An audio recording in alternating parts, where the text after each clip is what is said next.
Hello, team. Welcome to another ATP Geopolitics live stream with myself, Jonathan MS Pearce. And I do apologize for so many lives at the moment.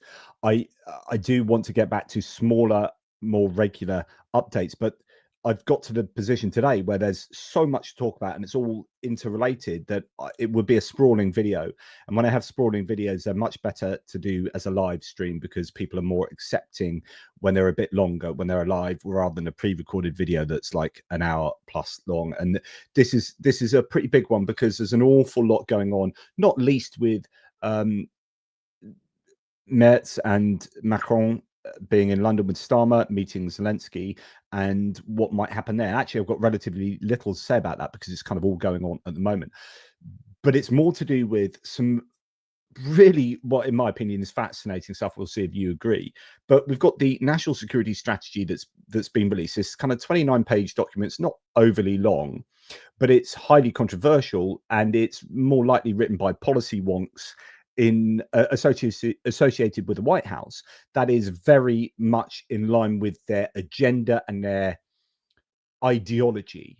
And then you've had today the NDAA, the National Defense Authorization Act, the kind of funding the budget for the Department of Defense, coming out and essentially saying the opposite to the national security document.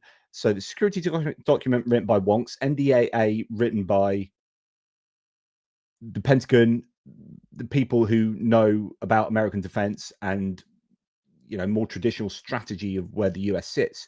They don't seem to agree with each other. Then you've got some fascinating stuff going on with Japan and China that then highlights, by the American lack of reaction and support for Japan, a diplomatic position that looks much more like the national security strategy that's really worrying for the Indo-Pacific. And it's all just crazy times. So it's time for us to have another live and talk about this. And sorry, not sorry. If you're here, you're here. If you're not, hey, you're missing out. Now, before we get into the long weeds of this, it's obligatory for me to say, please like, subscribe, and share.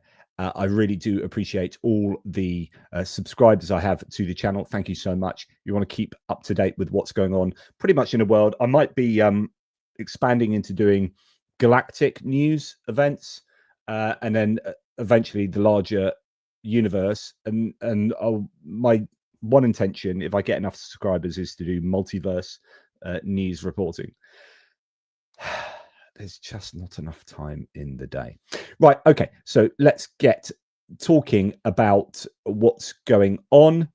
Hopefully I'll remember to share all the tabs correctly. It's set for audio, so I have to share them each one at a time, and sometimes I forget to press a particular button, but I'm sure you'll let me know. I'll have to keep half an eye on what's going on in the live chat. Right. Okay.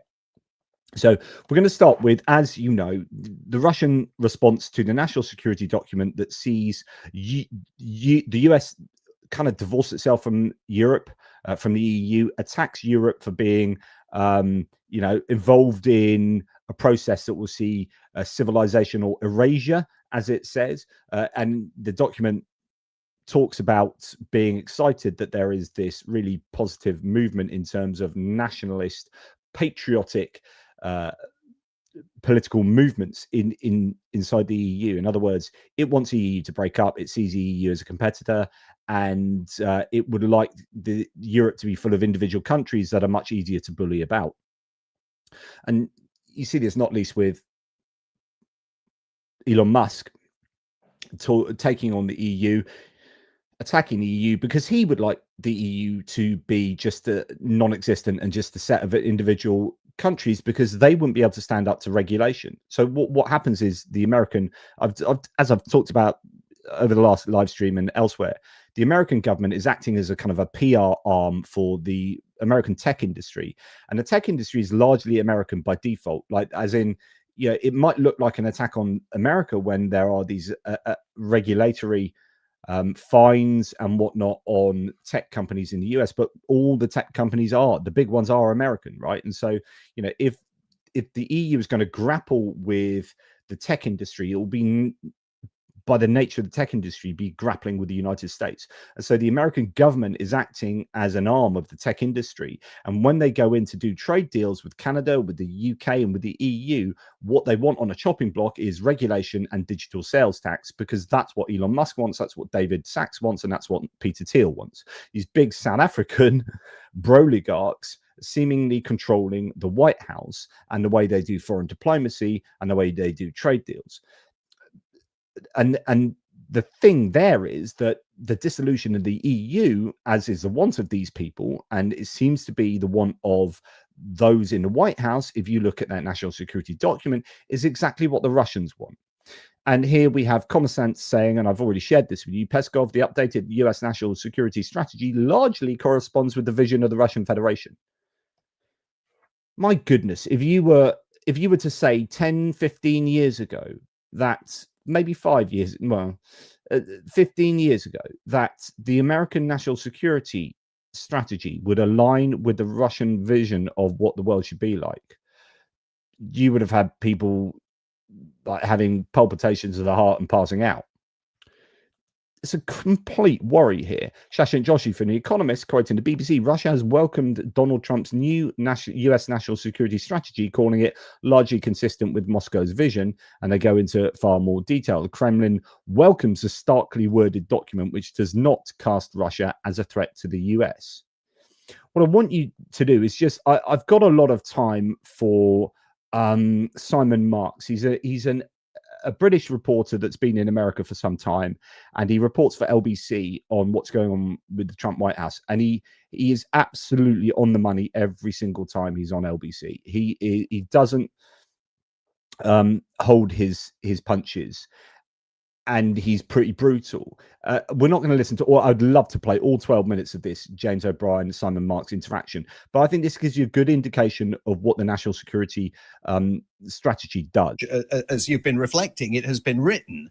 The real challenge here is that openly the United States is talking about interfering in the affairs of our country and others, trying to foment in those countries that haven't left the European Union a popular uprising to try and persuade people to leave the European Union, and absolutely in our country determined to grease the wheels for those patriotic parties to find themselves in a position where they can walk into number 10 Downing Street and the great offices of power and state in other European countries as well. It's as absolutely talking without naming those parties about bringing about an AfD victory in Germany, seeing Marine Le Pen win in France, Geert Wilders back in power in the Netherlands. That is the official strategy.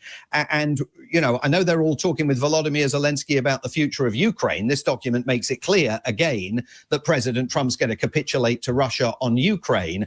But I think they're also talking about how on earth are they going to react to this realization that America no longer has their backs. And if there were any room for doubt or hope, it has, as you point out, been summarily removed in the space of 29 pages. And you know, the historic import of the moment, you are, as I mentioned at the outset, one of the only people who seems, at least in print this morning, to be properly recognizing it. What's it like over there? I mean, specifically, for example, I can't quite conceive of what would have happened if 10 years ago a US president came out with a national strategy announcement that was greeted with undisguised glee by the Kremlin. I mean, you take my point. What do Americans realize what's going on?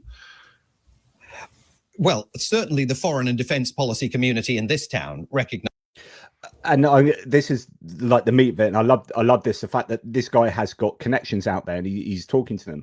And again, just to repeat my position that I've said a number of times now, there are two worlds existing in the political landscape in the United States, or two spheres of influence. One is the Heritage Foundation MAGA world of isolationism, which is behind this national security strategy, and then there is the old school Pentagon, Department of Defense, CIA, FBI, establishment politicians, not pejorative there, like people that have been career politicians that know how to do foreign diplomacy and that have a better understanding of how the world works, they are in tension with that isolationist world. And what Simon Marx here is about to say is, look, some of these old school people are tearing their hair out at what the administration is saying, and then we're going to sort of move on to see what the National Defense Authorization Act, the kind of the budget, the bill for the DoD, it says about, you know, this 29-page national security document. Is what is going on. And I had messages over the weekend from one former State Department official who had served in previous Republican administrations, describing this document as shameful and disgraceful. And it's not just what it says about Europe that is so concerning to many of these people. It's the broader view. Anytime in the past you've picked up a national security strategy by a previous president, it has focused relentlessly on the Ronald Reagan vision. America, the shining city on the hill, the beacon of democracy for other countries to emulate, accentuating the need to spread freedom throughout the world, to stand up for human rights, to stand up for political prisoners rotting in gulags in various dark corners of the planet. This document doesn't use the word democracy until page 16, and it only uses the word democracy 3 times during the entire document. In fact, it makes it clear that official US policy is no longer to spread freedom and democracy and protect human rights. Official US policy now is to accept that all sorts of countries have all sorts of different governing systems and national traditions, and it's not the business of the United States to interfere in those. And that's one of the reasons why there was an open bar all weekend at the Kremlin. If you look at the section on Taiwan, it will have provided some comfort for President Xi Jinping, because the Americans are basically saying, yeah, we'll do a bit to defend Taiwan, but it's really going to fall to North Korea and Japan to take that on if they want to. South Korea. If you're Kim Jong-un in North Korea, you read this document and you think, oh, terrific, all is good, because they're not going to come in and battle for regime change here. It's sort of dissonant, of course, with the plan to try and defenestrate President Nicolas Maduro in Venezuela. But that is all about getting America's hands on Venezuelan oil. And all of that is revealed in this document as well. If you look at the section on Africa, this is absolutely fascinating. So this next, so let's just slight unpicking of that, which is to say that, like, it's not just a worry about what's going on in Europe or the American approach to Europe, but actually they're saying, well, Taiwan, yeah, it's important, but, you know, Japan and South Korea and Australia, they can get on a worry about that, which is, again, the US seeming to take a step back from world affairs. Now, as Simon Marx said, look, you can see this as the US saying, look, it's not our responsibility to spread democracy around the world.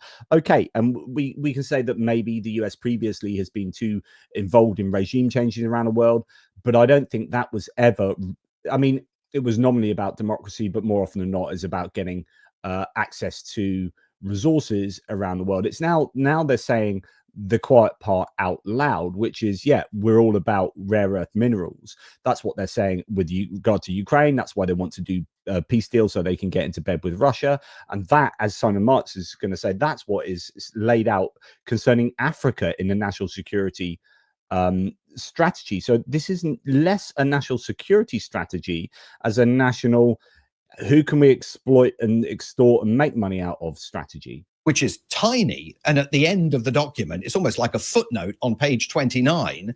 I mean, Africa policy is basically to partner with countries in order to access their valuable minerals and their rare earths. That's really the only interest that the United States identifies in the entire continent of Africa. We want to get our hands on their minerals. And this is all about commercial trading relationships within that prism of sort of American expansionism. He doesn't talk in this document about seizing Greenland or making Canada the 51st state or building Trump Gaza, but that's the tapestry that lies behind the words that are on this page. Do you know, there's 2 stories in the news today, and it goes on to talk about Elon Musk and how, well, actually we'll go into this just briefly. ostensibly don't have everything to do with this story, but in other ways they have everything to do with it. The first is Margaret Atwood, the author, telling Radio 4's Desert Island Discs yesterday that her Handmaid's Tale type regime now seems more plausible than ever. This is an authoritarian dystopia, of course, where women are forced to reproduce. She says it's become more and more plausible in recent years. And then, of course, Musk joining these bizarre attacks on the EU, indeed calling for it to be abolished, coincidentally, shortly after he was fined 120 million euros for breaching digital services law. So some of the answers to the question of why are they doing it can be quite straightforward. Some of them I find rather more opaque. Is it simply... obviously, the racism is both the beginning, the middle, and the end of much of this, but racism with no purpose. What is the purpose? If Trump intends to do whatever the hell he likes on the world stage, then he has to acknowledge that the other big autocrats like Putin and China can also similarly behave with impunity. Or am I missing something? No, not at all. I mean, there are several analysts here, again, at least one of them who served in a former Republican administration, who argue that Donald Trump's essential strategy is to become one of the big men on the world stage. He wants to be the big, strong man alongside Vladimir Putin, alongside Xi Jinping. I think you're... There you go. And I think that is a really good analysis.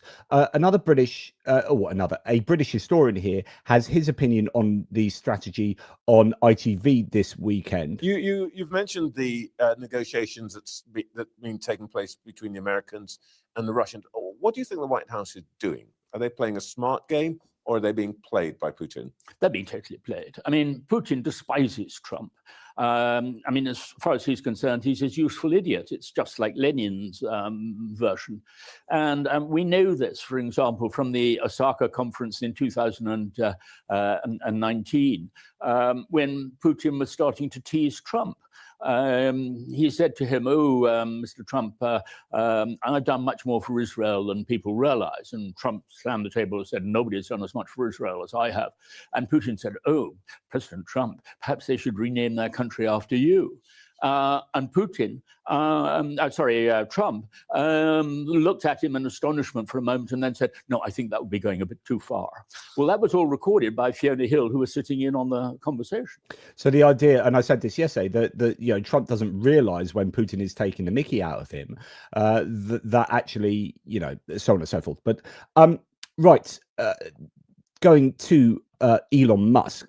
Elon Musk has been declaring war on the EU since he has been rightfully. In fact, there's now information coming out about why that is the case. I'm going to try and find that. Actually, they've the EU obviously trying to have their own sort of PR successes in explaining why Elon Musk's ex was fined 120 billion euros. They've come out and given very clear reasoning as to why that was, and just trying to find it elsewhere. But anyway, Musk yesterday was seen, or it was understood, that he had started deleting community notes. Now, community notes on Twitter is a way that the community, rather than regulating and having moderators take things down, he says, right, we want people to have the corrections to misinformation and disinformation. We want that to be done by communities who will just put these correctives on these statements. And he started removing community notes that were appended to his own claims about the EU with regard to Russia having banned Twitter itself. And then Kirill Dmitriev had community notes removed from him as well, which is the idea that Russian propagandists and Russian envoys are being protected by Elon Musk now, so that people can't see the Russian claims as themselves propagandistic. Indeed, this is the EU. This is what I just found it now while I was speaking there. This is the EU's reasoning, their rationale for the fines. The European Commission identified the following breaches, with the fine broken down accordingly. So violation, deceptive blue checkmark system. X's paid verification badge introduced post-2022 acquisition misleads users about account authenticity as it prioritizes subscribers over meaningful identity checks. This enables scams, impersonation, and manipulation by malicious actors. 45 million euros for that. Inadequate advertising repository. X failed to maintain a searchable, accessible ad library, obscuring details on political ads, scams, and targeted content. This hinders users and researchers from detecting fraud or undue influence. 35 million. And then restricted data access for researchers. X obstructed independent researchers' access to public platform data, limiting scrutiny of issues like political content, hate speech, and algorithmic biases. So as the EU tried to find out information about, you know, how does this all work, who's getting access here, you know, because if you are the EU, you would like to know that Russia isn't buying huge amounts of blue ticks so that they can distort the public's perception of reality within the EU. This is to protect the public, and X is hiding behind obfuscation and deception, and is not allowing access for the EU to, you know, basically what they want is transparency. And X essentially is working as hard as it can to restrict transparency. And that allows nefarious state actors like Russia to take advantage. Anyway, going back to the national security strategy document, quote, the document landed, this is from the Wall Street Journal, like a bucket of cold water in European capitals. European leaders reading the document need to assume that the traditional transatlantic relationship is dead. Wow. So the idea here is that the new national security strategy document represents or reflects the idea that the transatlantic relationship that we've got used to is now dead. The US is moving in a different direction. Donald Tusk, the Polish Prime Minister, came out with this tweet that has now amassed over 37 million views. And it is spiked on the internet. It's like one of the biggest tweets of recent times or whatever. And it's Donald Tusk just saying, dear American friends, Europe is your closest ally, not your problem. And we have common enemies. At least that's how it has been for the last 80 years. We need to stick to this. This is the only reasonable strategy of our common security, unless something has changed. Wow. And then we have people like Georgia Meloni, who is a bit of a darling for the Republicans in the United States because she is at the head of a three-way coalition government in Italy that is made up of three really quite right-wing parties. So she is somewhat MAGA aligned to the point where, and my chair is falling down, to the point where she is seen as a bit of a Trump whisperer.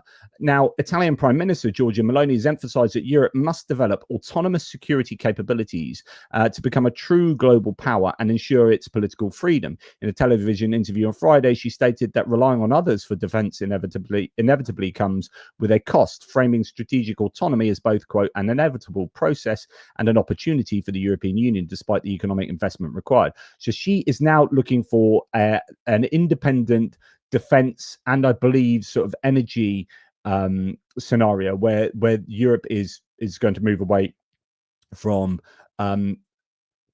dependence on the US. But then what goes there is the alliance with the US. And then you have, you know, cultural icons like here Angelina Jolie here just recently giving her interpretation of where the US stands internationally. And she is someone who's just visited Ukraine herself to help in Kherson. She was right in the heart of it in Kherson. That I love my country, and but I don't at this time recognize my country.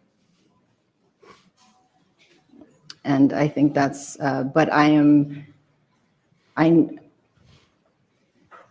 always lived internationally. I've always, my family's international, my friends, my life, my worldview is equal, united, international. So anything, anywhere that divides or, of course, limits personal expressions and freedoms and from anyone, I think is very dangerous. And I think these are such serious times that we have to be careful not to say things casually. So I'll be careful during a press conference, but to say that, of course, like all of you and everyone watching, these are very, very heavy times. We're all living it together. Really heavy times. And that's how she interprets, where the United States sits. Now, then we get on to, before we get on to Japan, and where it gets really pretty interesting, I'm going to do one more interview here. This is on Channel 4 News with General Ben Hodges. The happiest person in the world with this document is Vladimir Putin, because this strategy cedes Europe to the Russian sphere of influence. And this is out in the open now. It's not, there's no nuance. It's out in the open. And I think that Europe better, number one, ensure that Ukraine does not fail. And number two, it better be ready, because if Ukraine does fail, there will be a full war between Russia and Europe very soon. The way you put it, Ben Hodges, makes it sound historic and alarming. Is that what it is?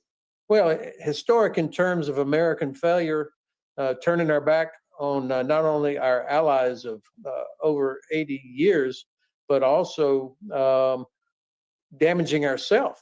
I mean, for all these years, our European allies have given us access with bases, intelligence sharing.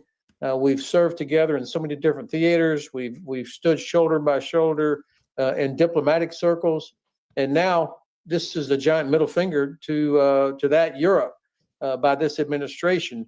Understandably, making a priority defense of the homeland in Western Hemisphere and Indo-Pacific. That's not new. What's new is clearly this is about spheres of influence, and for the Trump administration, Europe is not going to be that sort of strategic interest to us anymore. Ben Hodges, do you think then that the ball is really in Russia's court at the moment? They think they're winning. Putin has basically not given up any red lines at all. The negotiations continue, but that seems to be as much about making money as about creating peace. Is Russia prevailing here? Well, first of all, I am very worried about this document. Kurt is right, of course, that usually the document itself in each administration does not generate electricity or cause great movements, but it does capture the mood, how this administration thinks about itself and the rest of the world. And that's why I'm so worried, because when you put it in the context of recent things that have happened, how the administration is basically abandoning Ukraine. Its start point was the Russian written 28-point so-called peace plan, which is anything but a peace plan. This document does not say anything about Russia as a threat, which fits neatly with everything that the Trump administration has said and done over the past year. The clock is ticking, and usually I'm not an alarmist on these kinds of things, but now Vladimir Putin, as long as he's tied up in Ukraine, as long as Ukrainians are mauling his army, he's less likely to be able to then start attacking directly with conventional forces the rest of Europe. But if Ukraine fails, it will be because all of us together failed, and then you're absolutely going to have conflict in the rest of Europe. That America seems to be. And there you go. That is really pretty significant. So it was this security strategy was met even with disdain from, say here, the previous conservative defense minister, secretary for defense, Sir Grant Shapps. He said this new American national security strategy, weirdly released in the middle of the night, manages to insult America's closest partners while offering no coherent plan for dealing with real adversaries. It's reckless, ignorant, and actively damaging to US security. Now, for someone from the Conservative Party to say that, I think that's significant. Right, now we're going to move on to, well, okay, so we all understand that that's a really terrible document and it's taking the US in an isolationist direction. Before we get to Japan, we're going to then drop in on the NDAA. So the NDAA is a budget for a financial year for the Department of Defense. So Michael Weiss says the NDAA drops Sunday. Its pro-Europe position is meant to tie the administration's hands on America's forced posture and the Baltic security initiative. It's also the opposite of the national security strategy. Wow. So actually, it looks like the part of the American government is working against the Trump administration to make sure that its hands are tied with regard to what it wants to do and what it can actually do. Now, in practical terms, says this Kyiv Post piece, the ad hoc scramble of the early Ukraine war days is out, and the institutionalized long horizon Baltic commitment is in. And Congress didn't stop there. In a sweeping assertion of authority over Pentagon basing decisions, the NDAA prohibits reducing US forces in Europe below 76,000 for more than 45 days. It blocks EUCOM from returning or divesting real estate and bars the removal of major equipment from the theater.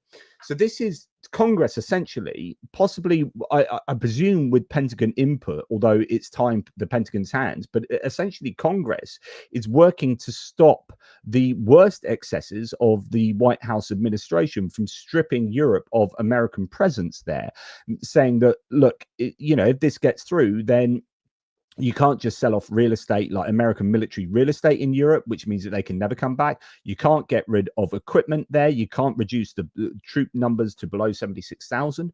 The bill even protects the prized dual-hatted role of EUCOM's commander as NATO's supreme allied commander. So this then keeps I presume, the Americans in charge of NATO in Europe, which is, my position is that is actually beneficial for the US-European alliance. The financial year 26 NDAA not only enshrines the Baltic Security Initiative as a mandatory Pentagon program, but also tightens Congress's grip on US force posture in Europe in ways rarely seen outside a crisis. The bill directs the Secretary of Defense and US European Command to, quote, deepen security cooperation with Estonia, Latvia, and Lithuania, transforming a patchwork of assistance efforts into a statutory mission to implement NATO's strategic concept and deter Russian aggression. Now, this is because the US was trying to remove itself from supporting. There was financial contributions to the Baltic states to keep their armed forces up to scratch, because they are the kind of the vanguard, if you like, on the eastern edge of NATO against Russia, bordering Russia there. So that's why the US has long been involved in supporting their, relatively small militaries, right? But Trump wanted to stop that. This is all about making sure that any big decisions involving geopolitical strategies for the United States in intangible ways, any big decision has to go through Congress, right? And that is, I think, more democratic than just the guy at the top being whispered sweet nothings by the Grimer wormtongues of Stephen Miller and JD Vance and Elon Musk and Peter Thiel and David Sachs. That undemocratic route is not what makes these huge decisions. They are unable to make huge decisions like that. It has to go through Congress. And Alex Rafoglu here, who wrote that piece in the Kyiv Post, says, I think, US Congress loads defense bill with Europe first muscle. The bill locks in long-term support for Ukraine. So I think is it like $400 million over the year, $900 million over. Anyway, there's more support for Ukraine funding through the NDAA. Mandates troop levels in Europe and codifies the Baltic Security Initiative as a US strategy hardens against Russia, or at least the strategy from the NDAA is hard against Russia. But in terms of the national security strategy, it's the opposite, right? So that's fascinating. Right. Then we have Japan.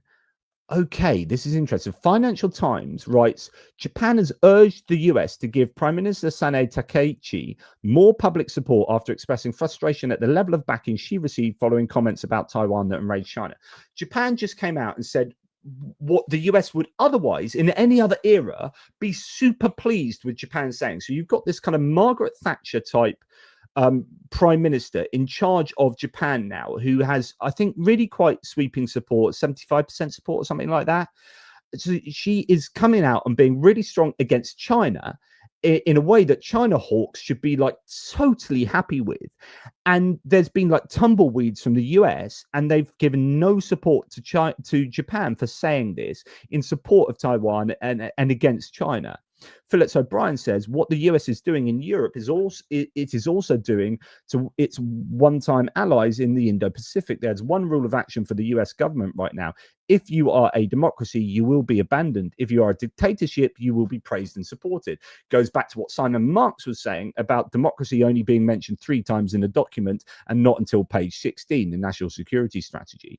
So then we have an interesting synopsis of what has happened with Japan. I'm going to read you through that from Shanaka Anslem Pereira. Jay in Kiev says, read this to understand that Trump is now in the process of selling America's long-time alliance with Japan to China in exchange for more cash into the Trump family. Okay, so what we have here, there are 2 things going on here. Ukraine is getting sold to Russia to line the pockets of the Trump family and people associated with the Trump family. Go back to the Wall Street Journal article. We believe in business, not peace, or whatever. It's more about business and peace. Where you had Donald Trump Jr.'s friend from college or whatever doing deals with Russia already under the bonnet, under the radar. Then you've got, ExxonMobil salivating and all of this stuff going on because the US is just ready to do big deals, trade deals with Russia to make loads of moolah for the country, but for the Trump family, and extort Ukraine through minerals deals there as well. Not interested in a just peace, not interested in morality concerning what's going on in Ukraine. And then you have kind of this parallel happening over the last few days where Taiwan, support for Taiwan by Japan has been just sold down the river by the Americans. They're not interested because they don't want to upset China because they've got big trade deals they're trying to do with China. So this is a synopsis. Japan just exposed a fiction of American power, says this person. Tokyo summoned China's ambassador today. This is an author and an ideologist. Tokyo summoned China's ambassador today, not Washington, Tokyo. 80 years of American-led Pacific Order just inverted in 72 hours. The sequence, November, and just as a preface, you might argue that this is a sensible option for the US. Don't get involved in these different places. Let them sort their problems out. But remember, the US is involved in these places for their own benefit. They're not involved, like I keep saying, the US hasn't got involved in Europe for 80 years for shits and giggles. Right? They haven't got involved in the Indo-Pacific because it's a big old laugh, isn't it? Well, let's just get involved and make sure. No, this is to make sure that the US remains at the top of the hegemonic ladder around the world, that the dollar is the international currency, and that trade flows in beneficial ways, and they have alliances to give security in the region so that you don't have massive wars breaking out that would then affect the global economy, that would then affect the US economy. Stability and security is absolutely integral for the US's security and stability and economic prosperity. So if you had a massive war in the Indo-Pacific and if you allow Russia to prevail in Ukraine, then you are just giving a sign that the aggressors get what they want. Okay, so to go back to this synopsis, the sequence was this. November the 7th, Prime Minister Takaichi declares before Japan's Diet that a Taiwan attack constitutes a, quote, survival-threatening situation under Japanese law. For the first time since 1945, Japan claims legal rights to fight beyond its borders. November the 24th, Japan announces missile and electronic warfare deployment on Yonaguni Island. Distance to Taiwan is 110 kilometers. November the 27th, President Trump privately urges Takaichi to soften her rhetoric. The reason, protecting US-China trade negotiations. December the 6th, Chinese fighter jets radar lock Japanese F-15s over the East China Sea. December the 8th, Japan summons China's envoy, formal diplomatic escalation. Washington's response is silence, abject silence, one assumes. What here is what the world just witnessed. The protectorate is now protecting the protector's interests. The client state is now setting alliance policy. The nation constitutionally forbidden from war is now drawing red lines while the superpower councils caution. Takaichi holds 75% domestic approval. China logged over 300 air defense zone incursions last month alone. The Taiwan Strait carries 90% of advanced semiconductor shipping. The calculus is binary. American commitment by Q1 2026 stabilizes a corridor.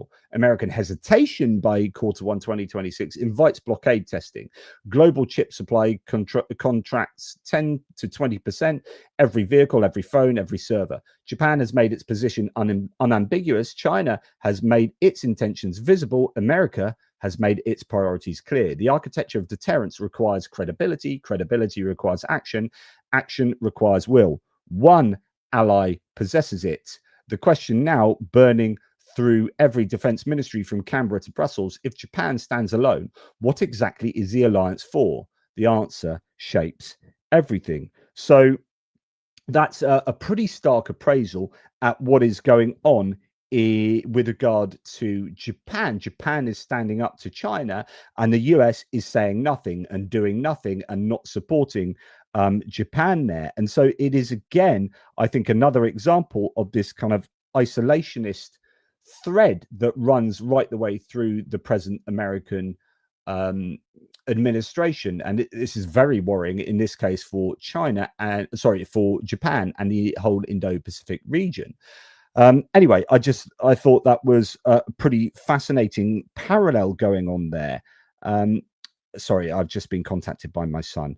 And just having to answer him. Anyway, end of the school day, you see.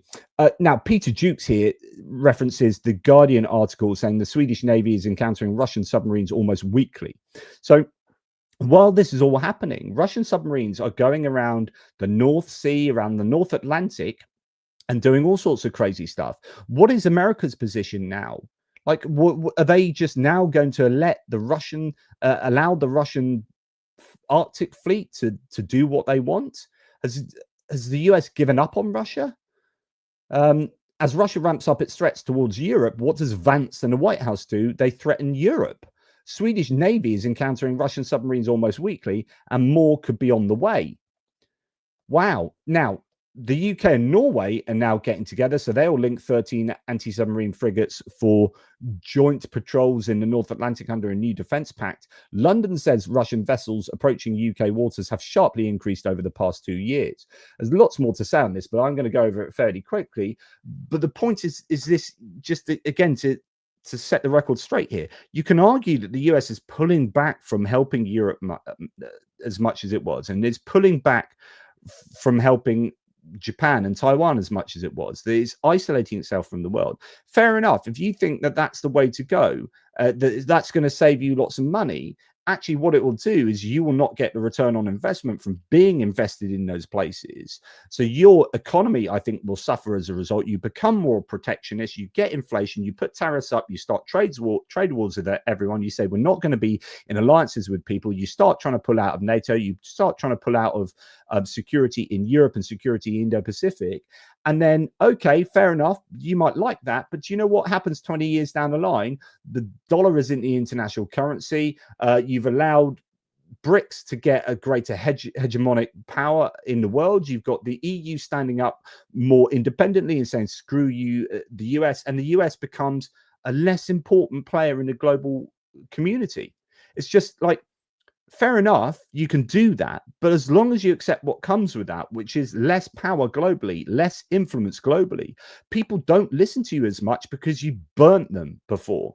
The EU says, we don't buy as much military equipment for you anymore because you burnt us. Do you remember 2024 to 2020? Do you remember 2025 when you screwed us over? Yeah, screw you guys. We're going to build our own stuff. We're going to be responsible for our own defense. Yeah, you might argue that's good, but it means that you don't get to say what happens in Europe now. And you don't get to say what happens in the Indo-Pacific now. It ain't your area anymore. You took yourself out of the world and you isolated yourself behind barriers of economic protectionism and isolationism. And now you are a smaller, less influential part of the global community. And that's the way I see it. So, I'm not advocating for American imperialism here, but what I'm saying is that there are ramifications to the US retreating from the world and retreating from alliances. Anyway, then we get the EU Defense Commissioner Andreas Kubilius saying Europe must plan for the possibility that NATO's Article 5 might not work when needed, with the US pivoting to the Pacific, and indeed possibly even not, and signaling it wants Europe to take more responsibility. Kubilius stresses the need for backup security guarantees and readiness. So what you might well see, and lots of people have been talking about this, I've mentioned this before, is that Europe develops its own security architecture and pact, such that NATO is replaced by a European-wide defense agreement that has its own Article 5, and then NATO disintegrates. Or it might include Canada in there, and it might include Japan, and it might include Australia, but the US is shunted out of it. Who knows? Now, El País, the Spanish newspaper, says Europe is beginning to accept that Ukraine will have to sacrifice territory if it wants to end the war. So it's all the fight, the discussions that are ongoing at the moment in Europe, in London, with your leaders like Merz and Starmer and Macron. That is all about, and you can see it here, that is all about the big area of contention where you got security guarantees, but really it's about Donbass and occupied territories that the US want to be given away. And it's pictures like this that are really, I think, revealing. I think what you have is this galvanization in Europe as they fully understand. I think now surely they have to understand that the US has pivoted and these guys are kind of on their own now. Europe is on their own. But anyway, so you have this situation where El País is saying, look, having said that, Europe is galvanizing behind Ukraine, it could well be that Europe is understanding that Ukraine might have to sacrifice some territory if it wants to end the war. Representatives hinted to envoy from Kiev that certain concessions may be unavoidable. The Baltic states and Poland are leading the opposition to the invaded country ceding ground. Poland and the Baltics obviously saying, no, we don't want them ceding ground because, hey, we're next in the firing line if that happens. But other countries maybe further away from Ukraine might feel a bit differently. So we've got these countries, these big players in Europe coming together to support Zelensky at his time of need, and I guess we'll have to wait to see what comes out from there. But surely it's just going to be the red lines still. We've got these red lines, Russia got these red lines. It's going to continue. What does the US do? Now, Euromaidan Press here says over 140 fake news sites clone real French outlets as elections approach in France, twisting genuine stories with Kremlin messaging designed to look like local reporting.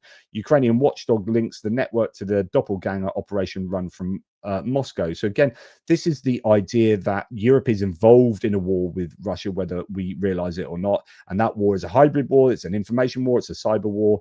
And good to see that something's being done about these French clone sites. However, it's worth noting that France is under a little bit of scrutiny, and rightly so, because although they're trying to put pressure on, actually Germany's the one putting most pressure on Belgium to release the funding from Euroclear for the frozen Russian assets loan to Ukraine, France is shielding 18 billion euros of Russian assets in a pot from the EU reparations loan push.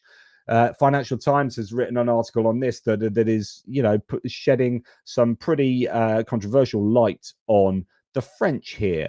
While shouting as loud as anyone about helping Ukraine and criticizing Belgium for refusing to give Ukraine frozen Russian assets, it turns out France itself is shielding 18 billion euros of Moscow's cash, according to the Financial Times. Well, good news for the UK there is that we appear to be signposting that we are very ready to give our frozen Russian assets across to Ukraine if push comes to shove. So So William Browdett says, in a 180-degree turn, the US has been lobbying EU member states to not support the use of frozen Russian assets to support Ukraine's defense, given the release of the new US national security strategy, which demonizes the EU and takes the Kremlin's position on a number of important points. I predict, says Bill Browder, that it's a near certainty that the EU will effectively confiscate those assets very soon. Nothing better to get the EU moving than being abandoned by its biggest strategic ally. So we have Timothy Milovanov summarizing a Reuters article here saying Germany's Friedrich Merz, the Chancellor, says frozen Russian assets for Ukraine must be a shared EU risk, not just on Belgium. Belgium cannot be left carrying the burden alone. Merz writes in FAZ that the EU states must incur an equal share of the risk as a function of their respective economic performance. After the European Commission proposed using or borrowing against frozen Russian state assets to raise 90 billion euros for Ukraine, Belgium, which holds a larger share of these assets, has resisted without legal guarantees. And Merz says political assurances are insufficient and Brussels is right to demand binding protection. It says it would be unacceptable for a single country to bear an excessive burden, signaling Berlin's support for collective EU liability structure. The Commission's plan would fund Ukraine's military needs and basic services, but hinges on easing Belgium's legal and financial concerns through a formal EU-wide risk-sharing mechanism. Okay, so that's where Merz is. Now, according to Politico, Germany is considered the country that will face the largest financial burden in the reparation loan scheme for frozen Russian assets in the European Union if this mechanism is approved.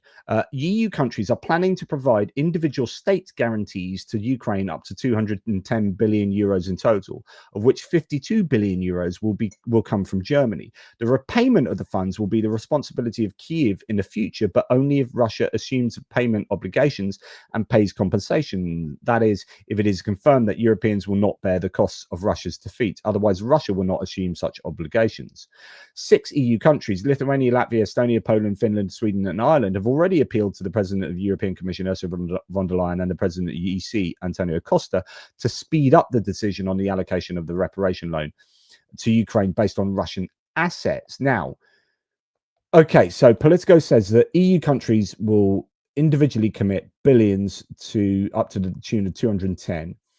And Germany set to take on 52 billion in representation of them being a much bigger economy and their GDP, etc., etc. The European Commission presented totals to diplomats last week after unveiling 165 billion euro reparations loan. So the backstops, which would be divided up proportionally among countries across the bloc, are needed to secure a go-ahead on the loan from Prime Minister Bart de Wever. He has opposed the use of Russian assets over concerns that his country alone may eventually be required to pay the money back to Moscow. I don't know that I fully understand this, but it sounds like Belgium gives up all that money with Euroclear, and that is then underwritten by individual monies guaranteed by Europe if it all goes south. I don't think that, it's not like Germany is giving 52 billion, but it would be responsible for underwriting the 52 billion of that loan coming from Belgium. But I'm not sure I fully understand this. So correct me if you think I'm wrong. De Wever has opposed the use of frozen Russian assets over concerns that his country alone may eventually be required to pay the money back to Moscow. Some 185 billion of frozen Russian assets are under the stewardship of the Brussels-based financial depository Euroclear, while another 25 billion is scattered across the bloc in private. Okay, so that's what's going on there. But then, of course, you've got, as I reported, I think yesterday in the military aid video, neither Plan A nor Plan B to use the frozen Russian assets to help Ukraine currently have a chance of being implemented, according to Politico. But I think this might be, well, this is coming from yesterday. Belgian Prime Minister is not changing his position despite pressure from Merz. The alternative Plan B, the joint EU debt, is also blocked as Hungary has unilaterally sort of vetoed that position. But I have to say, this is from yesterday, and the piece I read subsequent Politico piece, it appears, is from today, right? So I'm hoping that the Plan A is back on, but instead of using the frozen Russian assets in the way that they're originally going to be used, which is, I think, just Belgium giving them up to Ukraine, that actually that you've got the system of having individual nations in the EU underwriting them. Now, Hungary is preparing for economic work. So I don't know, more to be no doubt said on that as information emerges. Hungary is preparing for economic work with Russia in a post-war format. So Hungary is just getting on and getting into bed with Russia in the same way that we've seen Witkoff and Kushner do. Orban has announced that a Hungarian delegation will leave for Moscow in the coming days for negotiations on business cooperation. Wow. So that will be without permission from the EU. Okay, they have their sovereignty to do that, but that is not the will of the EU. It's certainly not the will of any supporters of Ukraine. Viktor Orban is going to town on his cooperation with Putin and the Kremlin. Hungarian Prime Minister Orban has warned if his party loses the 2026 election, Hungary could be dragged into war with Russia. This is what I talked about yesterday, by the way. I said, mark my words that Orban will campaign on Ukraine. Essentially, that would be there's the April 2026 elections in Hungary, and although the Tisza party is well ahead of Fidesz at the moment, Fidesz will close the gap, no doubt, and they will be campaigning on, well, if you vote for these upstart pro-European lot, you will get embroiled in a kinetic war with Russia, and you don't want that. And that's what he will campaign on. That's what this is kind of saying.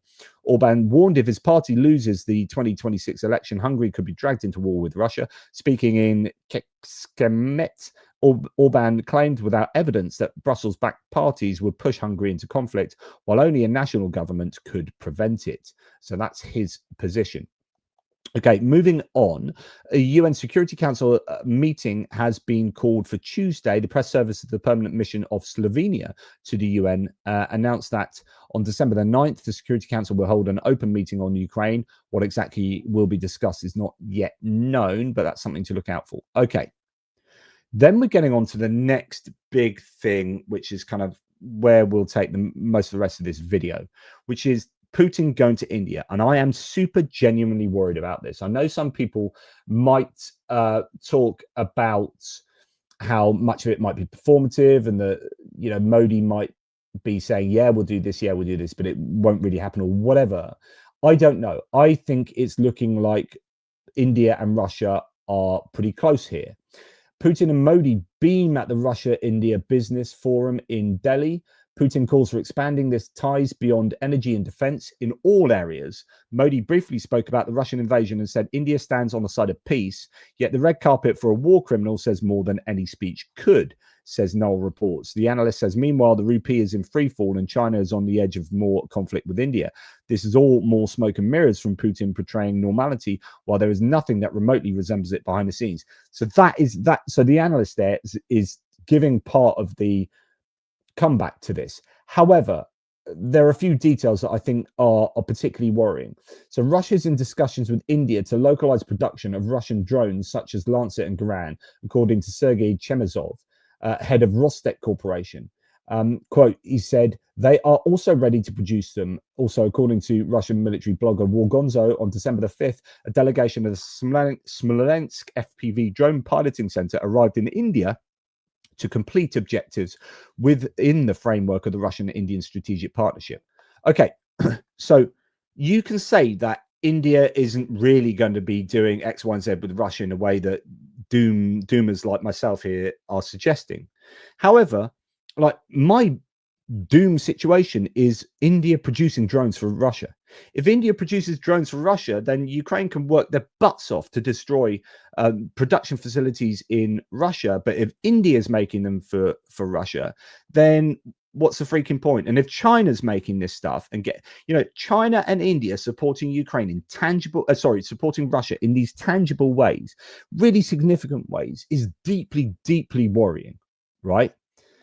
At a time where things are already, very febrile, etc., etc. So during his visit to India, Putin, together with Russian propagandist Simonyan, launched a propaganda channel, RT India. So Russia Today has launched a television channel in India. So you can say, oh, don't worry, it's all chaos behind the scenes here. But the reality of the situation is India is getting into bed with Russia in meaningful ways. If Russia today has a propaganda channel, if Russia has a propaganda television channel spouting BS throughout India, then we've got trouble.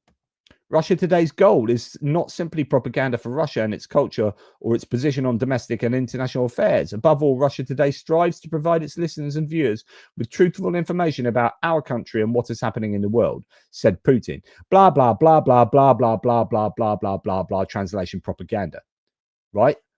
And that's happening. Meanwhile, India today shows this cartoon of Putin and Modi riding a motorcycle past oil rigs and singing a popular Indian song about friendship.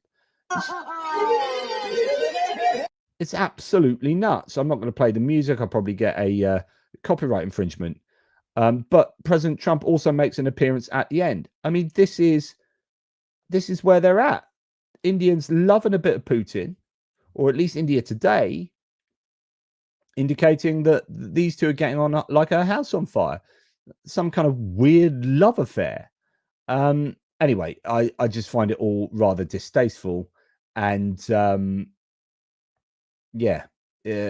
I think if India can support Russia in tangible ways, you know, you've got an S-400 there. S-400, they're passing, you know, pieces of defense articles, and then Trump providing oil, or maybe not happy because Russia and India have an oil partnership that doesn't include the United States. That's a really interesting bit of televisual propaganda there. Anyway, I am a little bit worried about that. So Viggo Holmson says, a lot of Indian comments online are definitely pro-Russian. At least their names are Indian, but who knows? That's an interesting observation. Wenzel Coxswain says, I wonder if more Islamic states like Syria will align at most times with Ukraine and India on the side of Russia. Puts a choice on Pakistan that India will likely not like. There's an interesting thing that happened in Syria. Is it in Syria where there was a meeting with Russians and Syrians, and all the Syrians were wearing red armbands, which was a symbol of the people who fought against the Russians, and it was a bit of a sticking two fingers up to the Russians, basically, the other day, which is good news for Syria not going down the wrong path, but who knows. So somebody asking whether, have you seen the financial year 26 NDAA? It's a document which passed the Senate. Yep. I've just talked about that, so you probably missed my whole section on that. So I've just done literally a whole section saying the NDAA goes against the strategic, the security strategy, and that's really very interesting. And I think it reflects the two worldviews existing in the American political landscape. Okay. China is becoming Mongolia's key economic partner, displacing Russia, according to Ukrainian intelligence. More than 90% of Mongolian exports go to the Chinese market, while in 2022 that figure was 64%. For comparison, the second largest country, Switzerland, receives only 5.6% of Mongolian supplies. So possibly Russia getting the nose being turned up by Mongolia to Russia there. Bit of a random thing to throw in. Now, speaking of China, Macron has been over to China. He's warned that the EU may impose tariffs over a growing trade imbalance. Hasn't China just announced a 1 trillion trade surplus with the world? So Macron said the situation is a matter of life and death for European industry. During a trip to China, he told them they were killing their own customers, including importing almost nothing from us anymore. China's trade surplus with the EU rose to almost 143 billion in the first half of 2025, a record for any 6-month period. Now, although I've criticized Trump for putting on tariffs previously and those tariffs aligning with trade surpluses and trade deficits, and I've argued that trade deficits are not a problem by and large. If you're a rich country, you are going to be buying more stuff from certain other countries and they're going to be buying from you. So for example, if you're the US, you're going to be buying more stuff from Vietnam than Vietnam buys from you. You're a bigger country, you're higher population, you're richer, and Vietnam's not going to be buying as much stuff from you. So you will naturally have a trade deficit where you are buying more stuff from them because they make cheap trainers and whatever. So trade deficits aren't prima facie a bad thing. But when you have such a massive one-way imbalance, so like when China is having the world dependent on it, in a really significant way, then that can be quite damaging, and it's one-way traffic with the EU.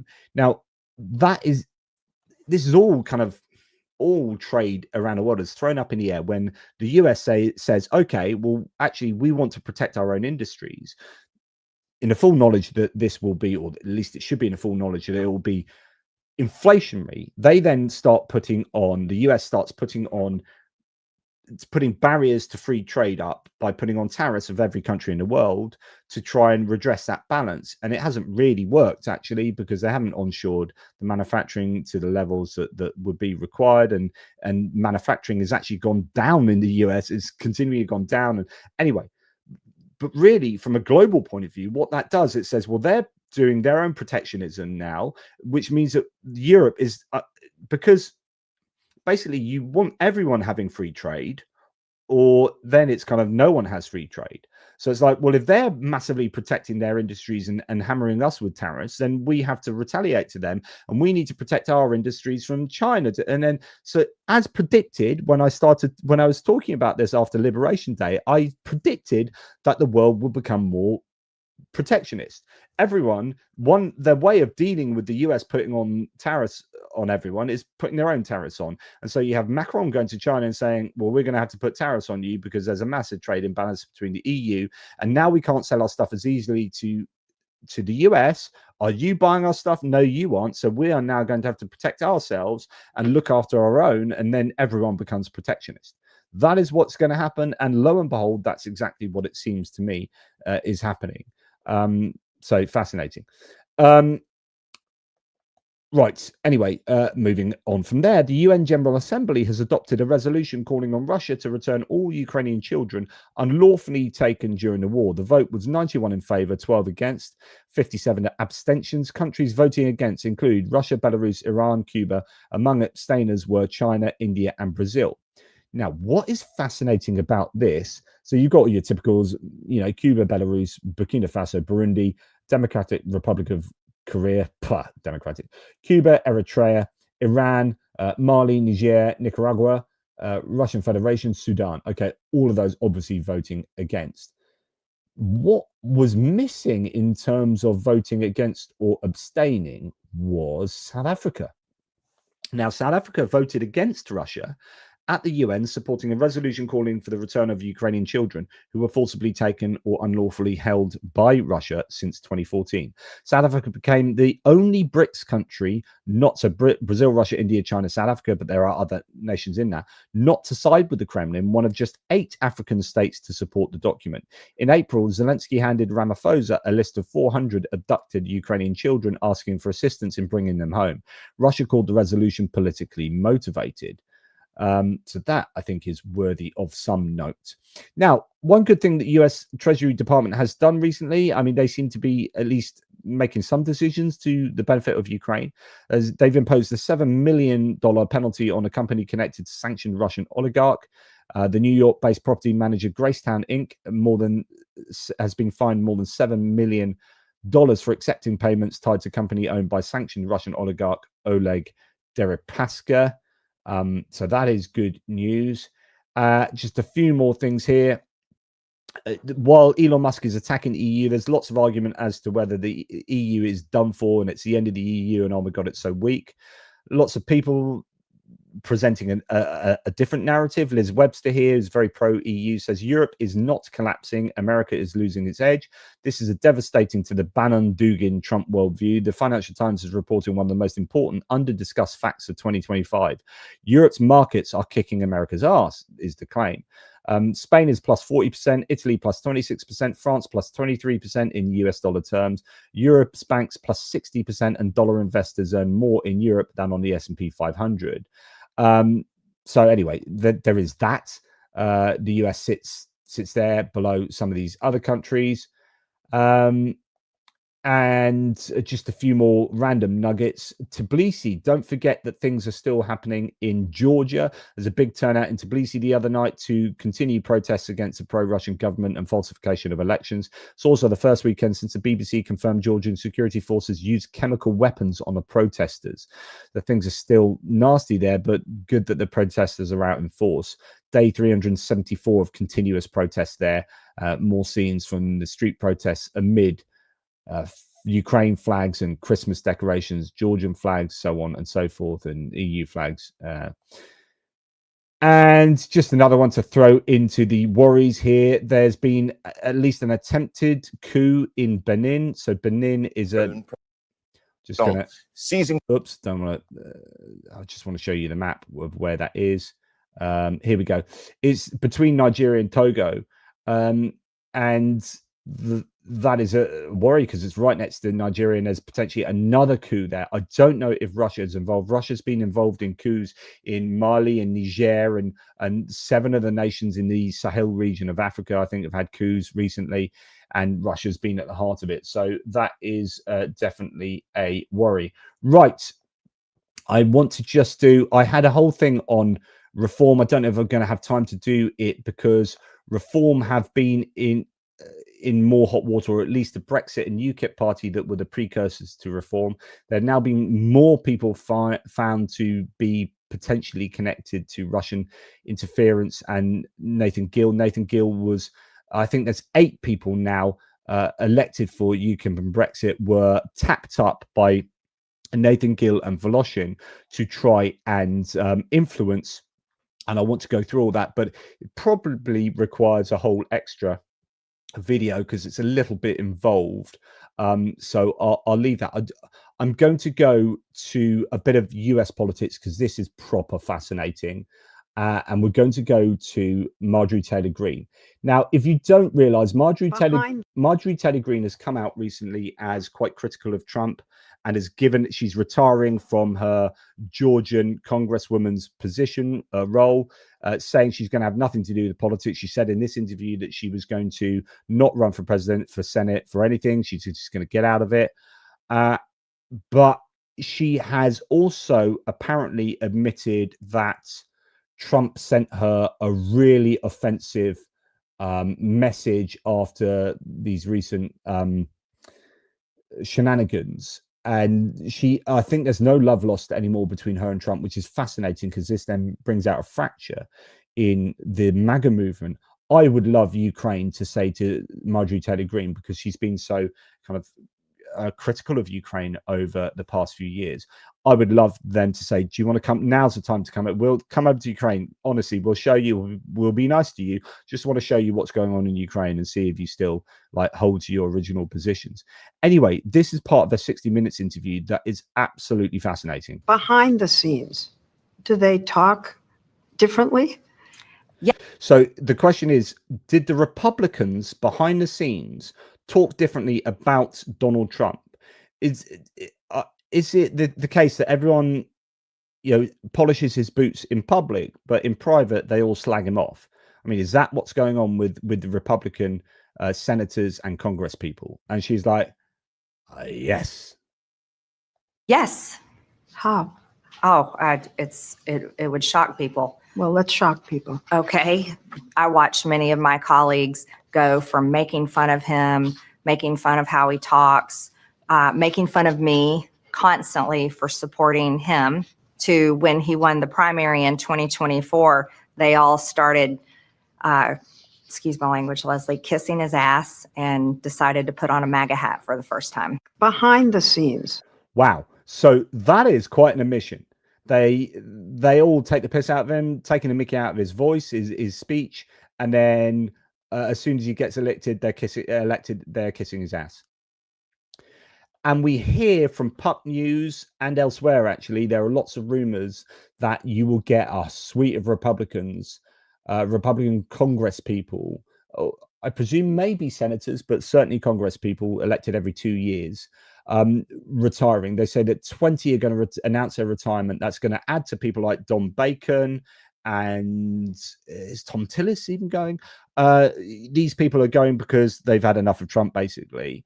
And also they're reading so this is probably more about reading the tea leaves and saying they're going to get absolutely hammered in the midterm elections in November 2026, and they don't want to get hammered. They're going to jump ship and say, right, someone else can get hammered. But if the Democrats are going to have a sweeping majority, maybe in the House of Representatives, then I don't want this to be on me. I'm going to retire.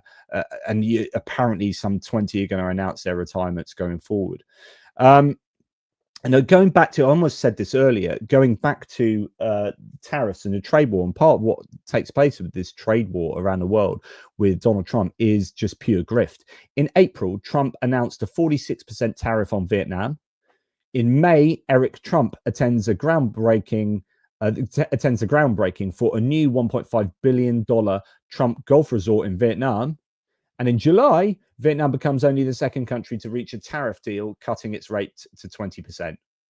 Oh, look, there's grift. Quid pro quo. That's corruption. That there is corruption.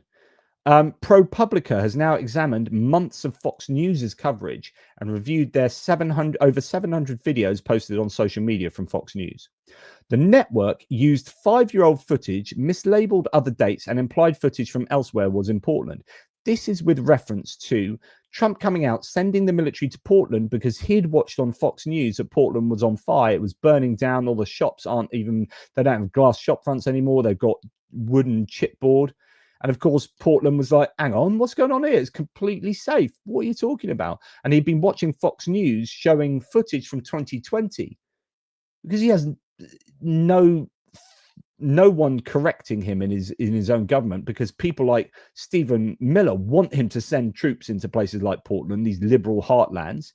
We want you to send troops into there. So don't stop him from doing that. He watches Fox News, thinks that Portland's on fire, because of the BLM protests that were taking place back in 2020.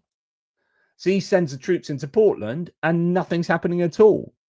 And it turns out that Fox News is broadly responsible for that. Fox News is responsible for so much in the American administration. Right, a few things on the Department of Defense or Department of War, and then I'll let you guys go. So, Secretary of War Pete Hegseth is now addressing members of the Pentagon press corps. He says Laura Loomis. This is what she said live on December the 3rd.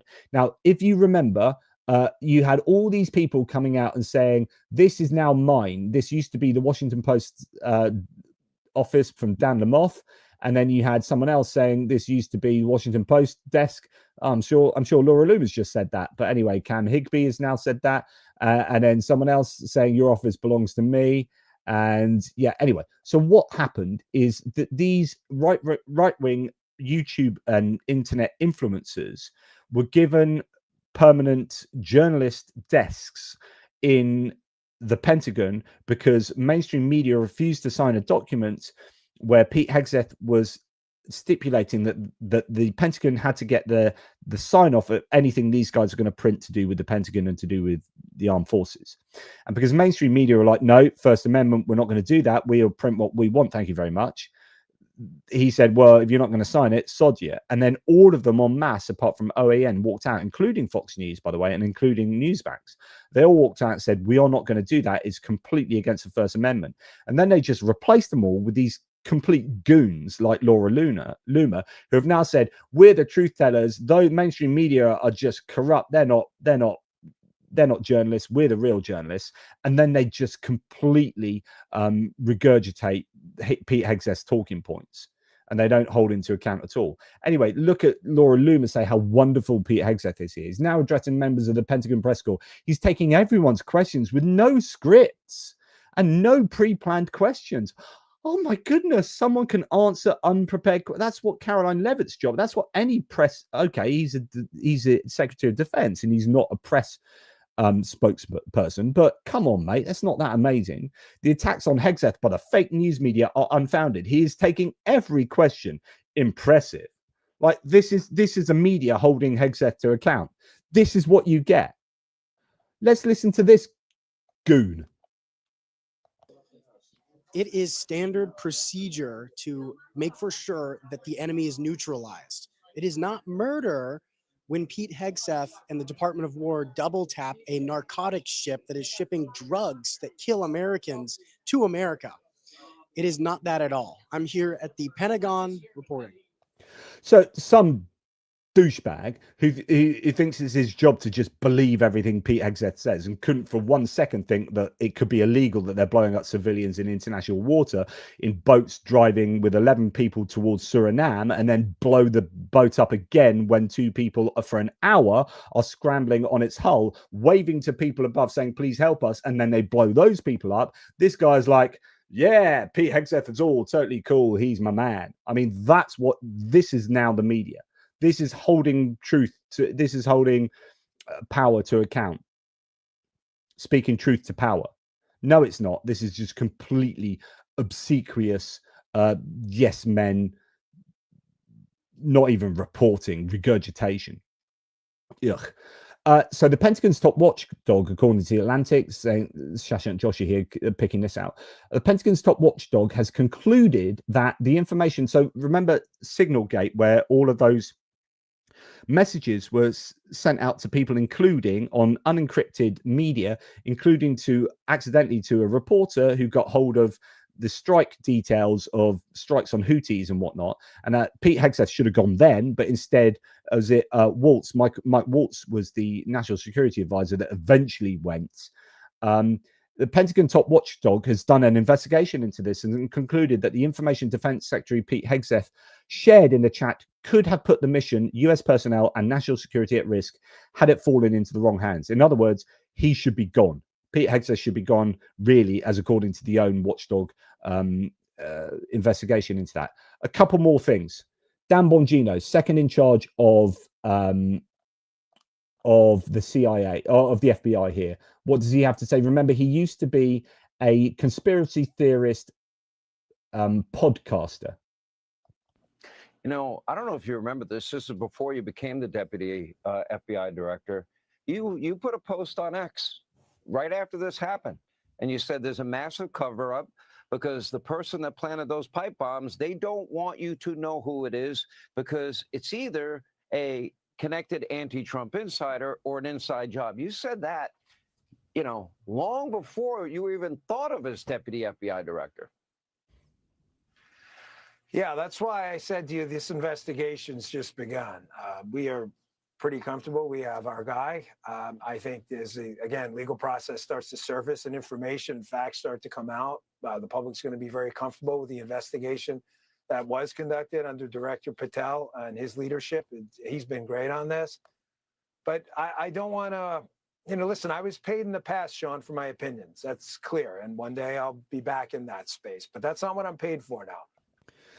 In other words, he's basically just admitted, Don Bongino has just admitted to Sean Hannity last night that he used to get paid to push conspiracy theories on the internet. Most people already knew, but I still can't believe he actually said it.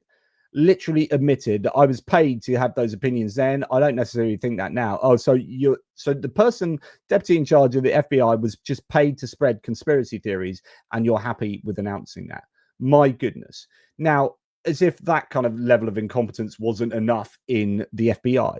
This is the Treasury Department. Now, I don't profess to understanding how bond yields really work and bond markets, but the Treasury Department for the US government just said this the other day. US Treasuries are having their best year since 2020, and the investors who had confidence and faith in President Trump's economic policies have been richly rewarded. Never bet against Trump or America, says the US Treasury Department, showing this graph and showing that in Trump 1.0, the end of Trump 1.0, it was in the positive, you know, hugely, and then Trump 2.0 in the positive again. And that the Biden administration, all of this was not looking as good until, you know, people pointed out that actually, like, if you understand how bonds work, as Adam Kinzinger says, wait, what? Higher is bad. Wait, no way that, no, what?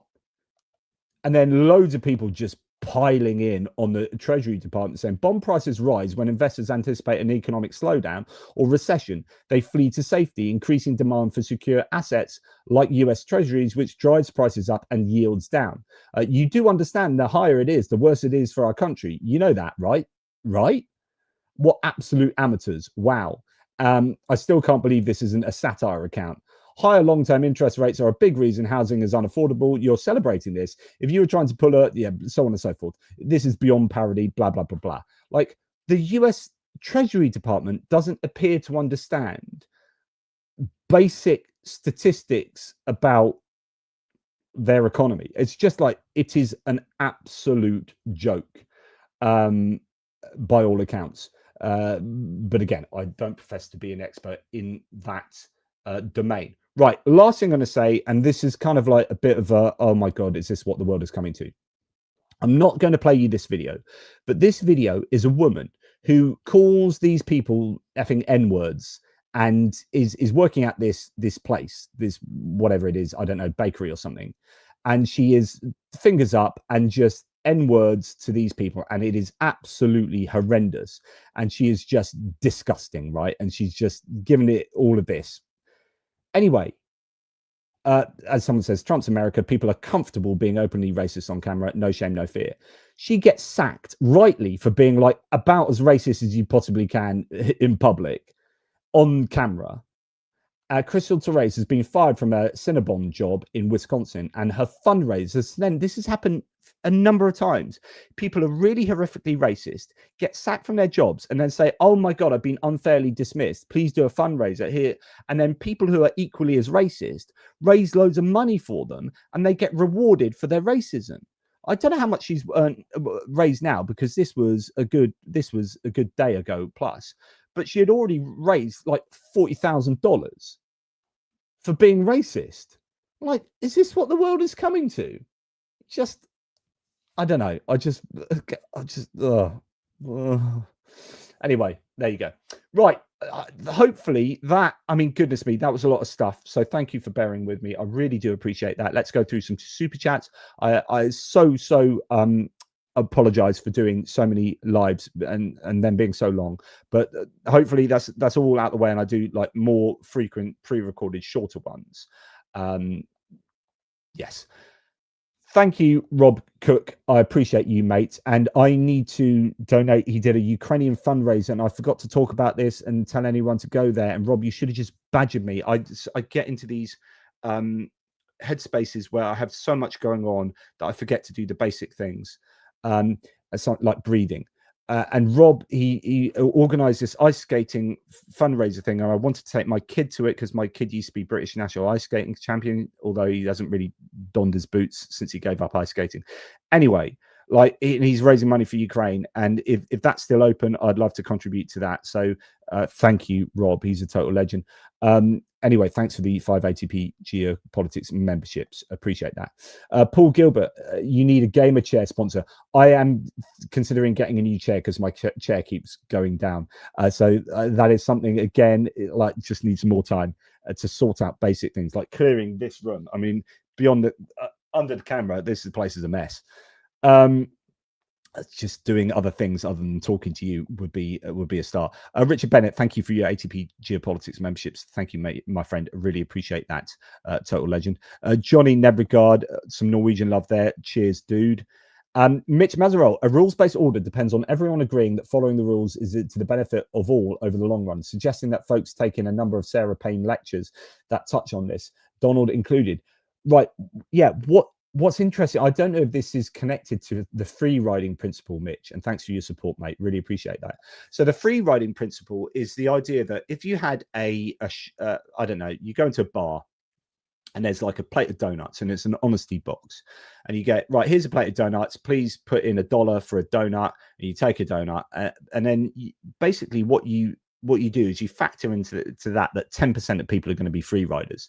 So for every 10 donuts you sell for $1, one donut's going to be stolen by someone's like, yeah, I'm going to get away with this, I don't have to do this. And it's kind of the same in society. You always get free riders that kind of break the rules and don't commit. Like if you're in a traffic jam going down a road to a roundabout, and you're in a traffic jam that's way back here to go left, you'll get people that drive past you, go round the roundabout, and then circle around and then hit that going left bit by going round the roundabout, but they're not sitting in this traffic. And you're thinking, you bastard, I'm sitting here dutifully in this traffic and you've just done that. That's kind of free rider activity.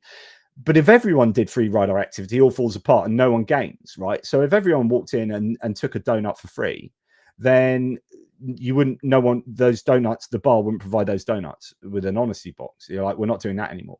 So you get to the situation where a rules-based order can operate, and I think it's a bit like free riding here, where you have a rules-based order can operate with a bit of, leniency there, with, say, 10% of people not adhering to the rules, as long as you kind of like, you adhere to the rules, you MFers. But if people, it's like, what I was saying with protectionism earlier, like, okay, we've all got like free markets, but okay, there's a little bit of funky stuff going on over there, and you've got that and this and some tariffs here and there. But then if the US starts going, right, we're gonna put tariffs on, then Europe's like, well, now we're gonna have to put tariffs, and then we get back to, oh my goodness, right, we've all got to do it now. So there's only so much tolerance a system can take before it's all just throw the donuts up in the air. So I don't know if that's what you're saying there, Mitch, which is a rules-based order depends on everyone agreeing that following the rules is to the benefit of all over the long run. That's it. Like, we all got to agree that, yeah, if we want the benefit of having donuts that we can buy with this honesty box system, that we've all got to be honest and adhere to the rules of putting $1 in. And if we don't, if we get to this point where not enough people are putting dollars in, then it's not for the benefit of us all over the long run, and people are taking a piss. And hopefully I've kind of discussed what you're saying there, Mitch. But yeah, I think that we can look at that analogy across everything that we've been talking about in this live stream, to be honest. The Pirate, thanks, mate, for your ATP Geopolitics memberships, and Kevin Force as well. You two are always so generous. Hit like, subscribe. Thank you for anyone who does that. It's not mandatory. You do what you like, but thank you for those who do.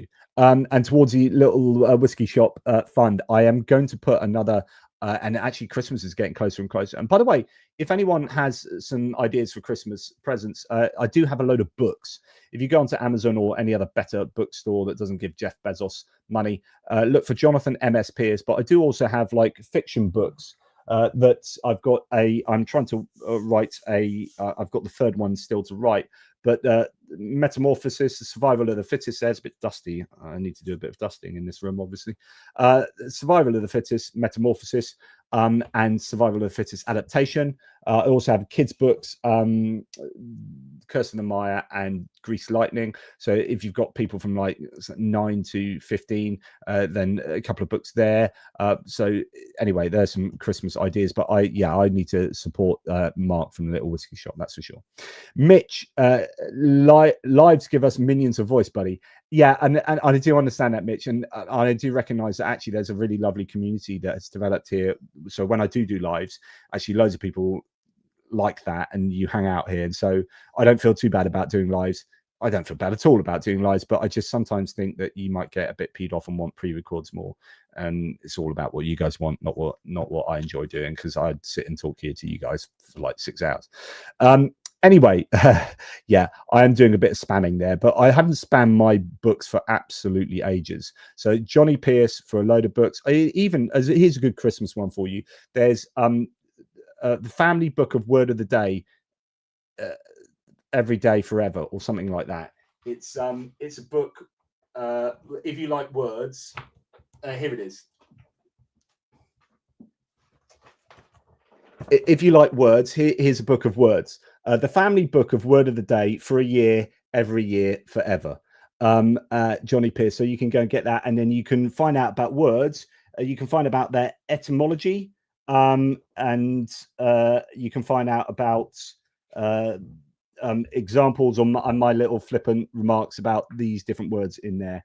Truculent, quixotic, malodorous, titular, multitudinous, palindrome, murderum, roughshod, inculcate, gerundive, slush fund, quotidian, kibosh, oxymoron, hoity-toity, happen chance, vexatious, all of those words. And then you can say, yeah, I know that word, but oh, I didn't know it came from there. And I mean, and then you can read my hilarious quips about them, and you can enjoy, you know, increasing your vocabulary or something. Right. I haven't got bish bash or bosh in there, but good suggestion. Anyway, that's enough for me. Thank you guys. I need to go now. Take care, and I'll speak to you soon. And please don't forget to go to atpgeo.com/donate, and you'll be able to contribute to our fundraiser for Jiggerspawn. I'm hoping to get someone on from the 80th Brigade to come and talk to us about what they're doing at the moment. Oh, we've jumped up to over $9,000, so that'd be fantastic if we can get that closed out before Christmas. That'd be absolutely wonderful. So anyone that can help with that, that'll be fabulous, and I'll try and get an interview sorted. Okay, anyway, that's enough from me. You guys take care. All the very best. Thanks to all the mods. Thanks to everyone. Slava Ukraini. Heroem Slava.